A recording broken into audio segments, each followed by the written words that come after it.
Okay, welcome in. Here's a fun Halloween Gambit game. This is my favorite opening to play. This was from Tomasz, Klepaczka, and Krzysztof Bulski in the Amplico Rapid in Warsaw. I'll put the description in the link below, and let's just get right into it. White played e4, black responds with e5, white develops his knight to f3, black develops his knight to c6, white plays knight to c3, and black plays knight to f6. And this is the four knights game, pretty aptly named because you sort of get the four knights out and ready to kind of control the center of the board. And the next move is what makes this the Halloween Gambit. And that move is knight takes on e5. So essentially what you're doing is you've taken a pawn as white, but you're also offering up your knight for free. This knight is undefended and it's attacked by the black knight on c6. And indeed, that's what black plays here, which is essentially accepting the Halloween Gambit. And the most common next move to continue this sort of gambit is to play d4, which the idea of the Halloween Gambit is you sacrifice a piece, you get some aggressive expansion in the center, you get some really fast development, you try to sort of attack your opponent quickly before your opponent can take advantage of being up a piece. So the proper move here is knight g6.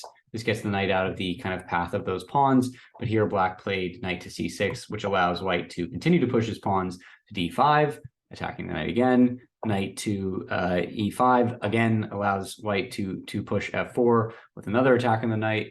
The knight goes where it should have been originally on g6, and now white can keep pushing forward with e5, attacking this knight. And the only square for this knight to go to, where it won't get taken, is just to retreat back to g8. So white continues pushing on with d6, and now white has these really nice three pawns here.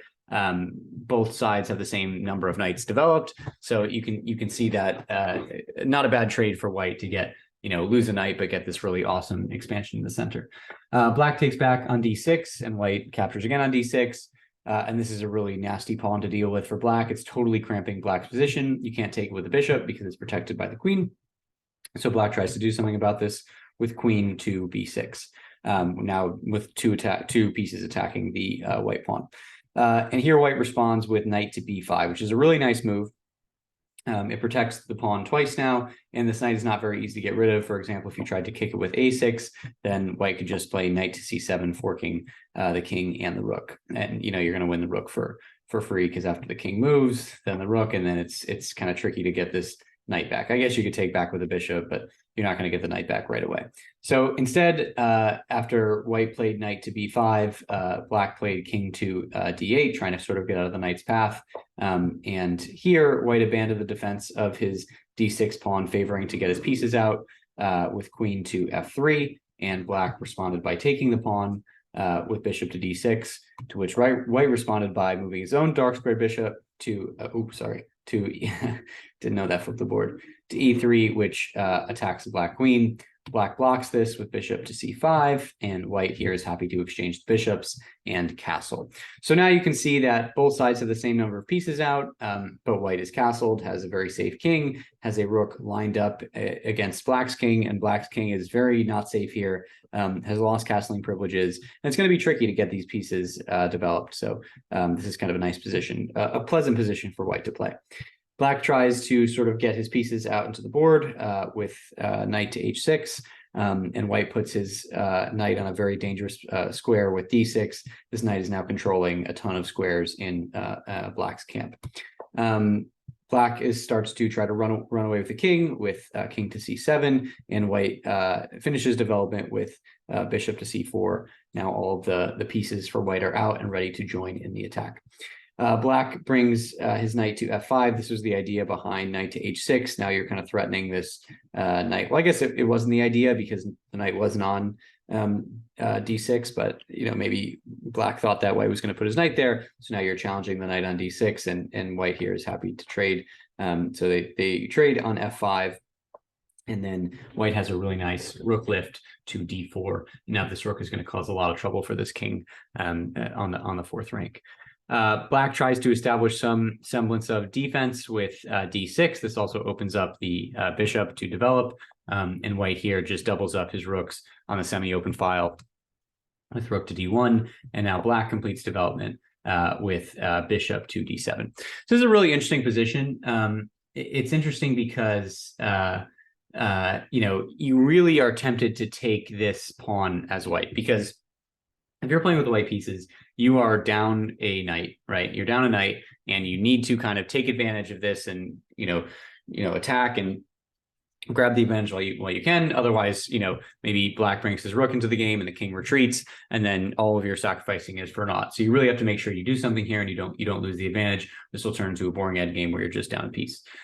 So the way to do that, it seems, is to take this d6 pawn. But you can't take the pawn right now. If you took the pawn with the rook, even though this looks like a fine move because the rook can't be taken back by the king, black has a couple of nice moves here to sort of turn the position in his favor. First one would be bishop to c6. This attacks the white queen. You can't play rook check here because the bishop would just take back. So, let's say you move your queen to a square. I don't know. C3 is a reasonable square. Then black can play queen takes on f4, which checks the king. And then after, the king moves, then even queen to e5 is a very reasonable move for black. And now you're threatening to exchange queens, which white obviously doesn't want to do. Black's pieces are very much controlling the center. The rook is ready to come into the game, and the king is ready to run away. So this would be trouble for white. So you can't take this pawn right away, but you do want to take the pawn. So see if you can figure out a way to sort of get rid of this pawn without taking it with the rook. I'll give you a second.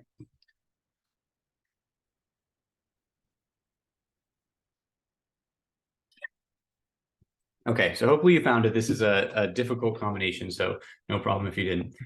Here, white plays f4, and this seems like a silly move because it just sacrifices a pawn, but let's see what happens. The black queen takes on g4. The white queen can't take back unless he wants a queen trade, which maybe he does, but instead here, white plays the idea that he was actually interested in, which was queen to d5. So the idea behind this pawn push to g4 is you want to draw the black queen away from the defense of the d5 square, so you can get the queen there and get the battery sort of going. So after the queen takes, then after the black queen takes, then the white queen to d5 is perfect. The slightly better move in this position would have been queen to a3, but we'll talk about that in a second. So white plays queen to d5, and then black tries to get his rook kind of onto this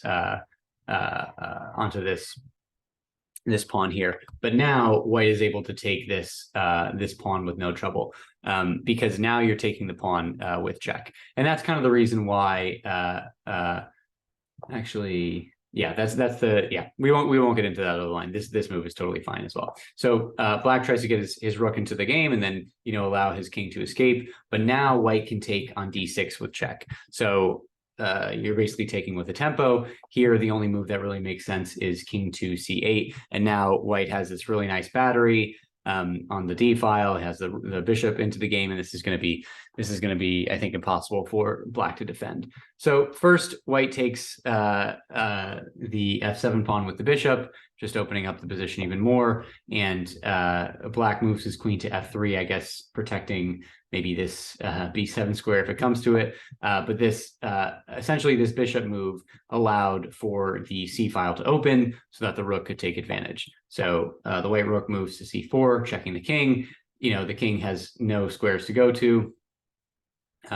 So the only move that makes sense here is bishop to c6. Also partially the reason for queen to f3. Now you have another defender of this bishop. But the bishop moving away from this diagonal allows white's bishop to kind of plant himself on e6 and now check the king this way. Again, there are no moves for the king, so you have to block. So the rook comes into the game to block, but now you're just totally losing with bishop takes on d7. This is check. The black bishop can't take back because it's pinned to the king by the rook. And in this position, black resigned the game because the only move you have is just running into the path of the queen and the rook, and the bishop can move away and have a discover check, and checkmate is going to follow. At the very minimum, you could win the queen by putting the bishop on g4, and then king moves and you take the queen, but there's definitely a faster way to mate. So really cool game, really fun example of the Halloween Gambit. white just gets all the pieces out and the pawns are pushing and a lot of pressure on black. And at the end, black's king just doesn't have enough time to get to safety. But it was cool because we saw in this position where, white really wants to take this pawn and get the attack going, but had to find a creative way to do it by deflecting the queen away from the defense of this d5 square. So I hope you enjoyed that, and we'll see you next time.